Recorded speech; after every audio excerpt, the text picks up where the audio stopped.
Want stronger, healthier knees in 2025? We've got the ultimate game plan to help you have strong, stable knees, whether you are recovering from an injury or just wanting to stay active. We're going to go over the top 5 essential exercises, and all you need are a wall, a chair, and a stair. I'm Dr. Tammy Penhollow, a spine and knee pain specialist. Let's dive in. The first exercise is going to utilize the wall. You can do this against anything that is stable that you can lean up against.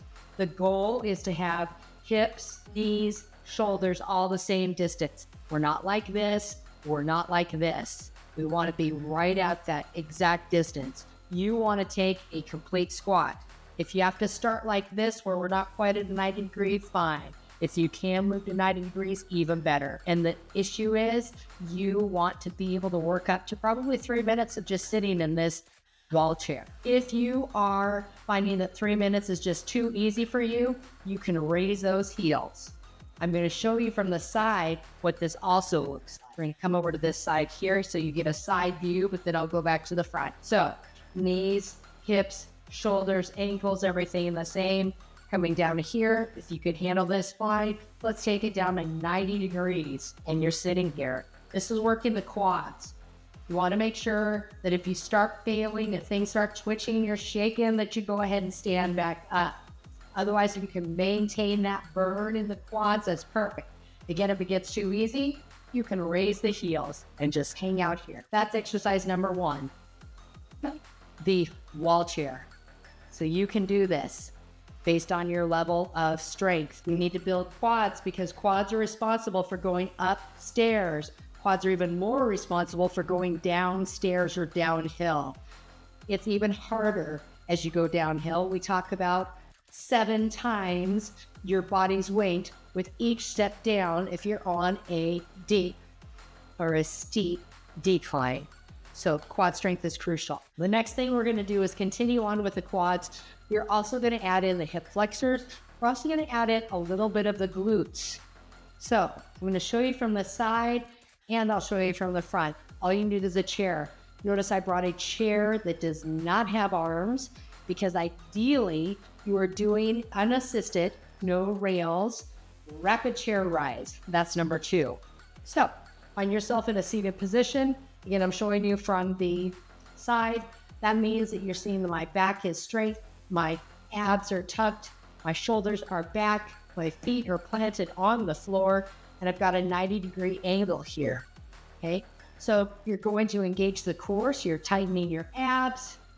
You are not going to hold on here unless you're starting with a walker, you're starting from an injury, then you might need something like that. But ideally, you're not using your arms for this. This is not an arm push-up. This is you rapidly rising by stabilizing the core, engaging the quads, and you are coming up to a standing position. Okay. That is a nice slow rise, but really we want power because going upstairs entails power. You want to be able to have the power for that. So we're engaging those hip flexors. They are going to be sending momentum up through, but really it's quads. So I'm going to do this from a rapid standpoint. So I'm going to move my hands up here so you don't have them in the way to the lateral view. So here we go. Rapid rise. Okay. Yeah. Rapid rise. Yeah. And rapid rise. From the front, it'd be very similar. 90-degree angle. Hands here. Moving my feet in a little bit here. And it's a rapid rise. Then we're going to add in number 3. Number 3 is a slow, eccentric lowering into the chair. Let me go back to the lateral. I think it's a little bit easier to see here. So we've come to the rise. We are going to now slowly, over the counter, probably 5, 6, 7, 8, come to a seated. What's that doing? As you slowly go down, I'm feeling my quads are tight. My hamstrings are also engaging, and then it's coming down here. So then I moved into my core as I rock back into here. Okay, so let's combine those two. Rapid rise. 1, 2, 3, 4, 5, 6, 7. Rapid rise. 1, 2, 3, 4, 5, 6, 7. You want to be able to do probably 3 sets of 15. That's going to make sure that you're still being accurate, that you're still able to engage that core, that your abs are tight, you don't get fatigued, and you start getting sloppy with that. So number 1, number 2, number 3. So I said we needed a wall, we've used the wall. Needed a chair, we've used the chair. Now let's use a stair. A normal step is 8 inches. If we want to start immediately with an 8-inch step, fine. But if you're not quite there yet, you need to start somewhere. I've got 2 textbooks stacked together. They end up being 5 inches in total. So we're not quite to a stair level yet. If you have a stair, go to a stair.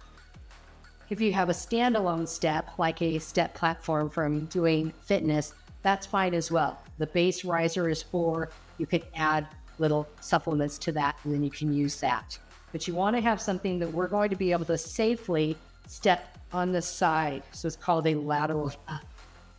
We're going to now stabilize the knee by engaging the abductors, muscles that abduct or take away from midline, the hip.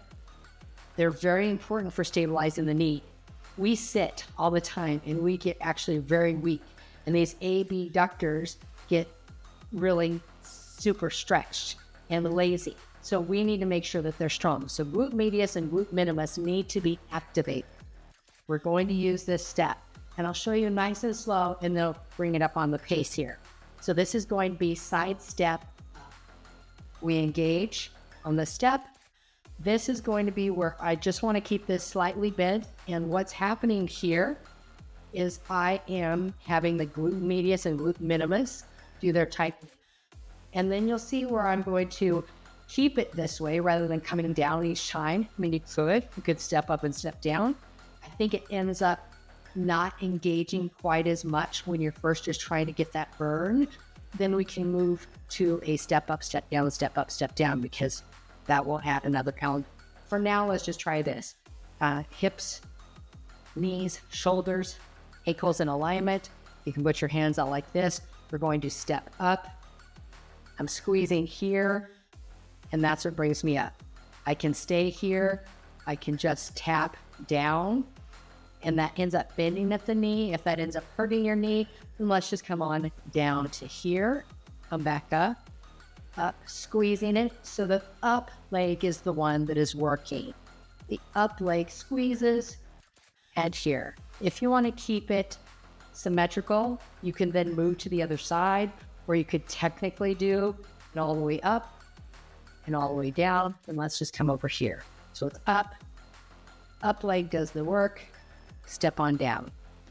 Up leg does the work, or you can stay here and barely just tap here.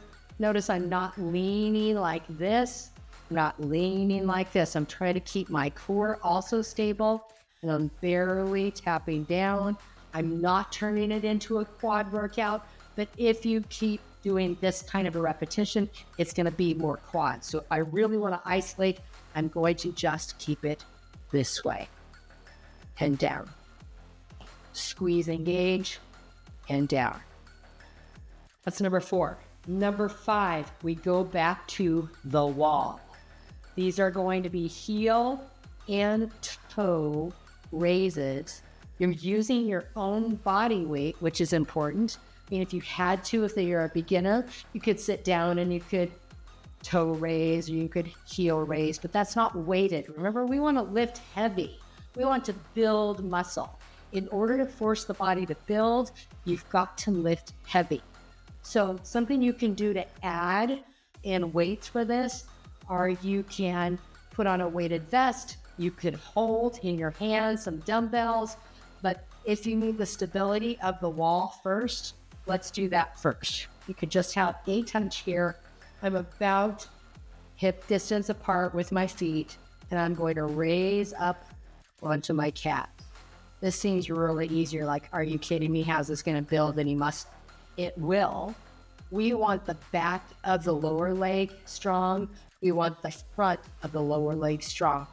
So we're going to work on something below the knee. We've already worked on quads. We have hams as we're starting to engage here. We have up into the hips as we're talking about our side step ups. Now we've got to take care of things below the knee. So we want stability and strength above the knee and below the knee to stabilize the knee. So again, these are calf raises. You can change it up a little bit. It can be a quick up and a slow down. A quick up for power and a slow down. So this is the heel raise. For the toe, you may want to hold on here a little bit. You're going to rock back a little bit. Now, I'm not rocking back like this. This is not a motion. It is literally, I am lifting my toes to the sky. That is engaging the shins. It's also helping particularly with the attachment right here on the outside, just below my knee. We're making those really strong. You're not going to have as much ability to continue to do a whole bunch of sets of these. You're going to have fatigue because these are smaller muscles. This, you can probably do many sets, right, of 15, unless you're weighted. That's when I say you can start with a 3-pound, a 5-pound, 10, 15, 20-pound dumbbells, just making sure that you have some stability here, that you're holding and then coming up. And that's going to allow you then to work towards that 3 sets of 15. So the top 5 best exercises for strong knees in 2025, a review: the wall chair, 90 degrees. If you find that too easy, raise those heels because then that stresses the quads again. The rapid rise from the chair and the slow eccentric down back to the chair. So we're talking about hip flexors, quads, hamstrings, a little bit of glute max. Then the side step, working on going up the stairs. If you had a set of stairs at home, you can just keep going up, up, up, up, and then you can come down and down and down and down. That is working the glute medius, glute minimus, stabilizing the hip, keeping everything going this way so that we don't torque the knee this or this, strengthening from above. The strengthening below the knees, again, are the heel rises, the toe rises, and you're going to want to add some weights more rapidly than any of these others because you need that extra heavy weight and want to build those calves, build those shins. Hope you enjoyed this. If you have any questions, please leave some comments below.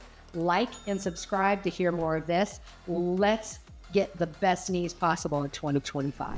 If you have knee pain and would like to learn more, I have a worksheet called 5 Things to Do Now to Reduce Your Knee Pain Within a Week. Go to www.kneeboostnow.com to download it for free. I'd love to hear from you, so please like, subscribe, and comment below so I can help you get out of your knee pain.